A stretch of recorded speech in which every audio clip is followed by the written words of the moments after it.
Ahojte priatelia.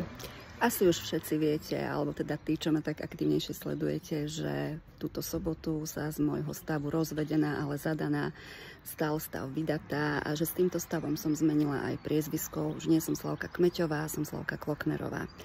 Facebooková stránka pracovná mi to nechce zmeniť zatiaľ, som v režime kontroly. Takže ešte stále tam figurujem ako Slavka Kmeťová, ale už som teda Slavka Kloknerová a ja som sa rozhodla s mojím manželom, že sa podelíme aj s vami o náš výnimočný deň, takže po tomto mojom príhovore máte také krátke videjko z fotiek.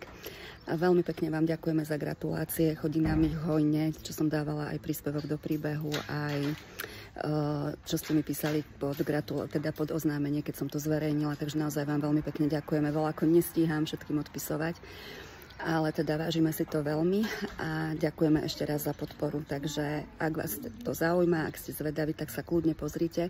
Súčasťou nášho sobáša bol aj vedomý obrad, je tam zo pár záberov aj z toho a za toto chcem ešte raz poďakovať aj touto cestou Svetlánke, lebo nás naozaj veľmi krásne a citlivo previedla týmto procesom.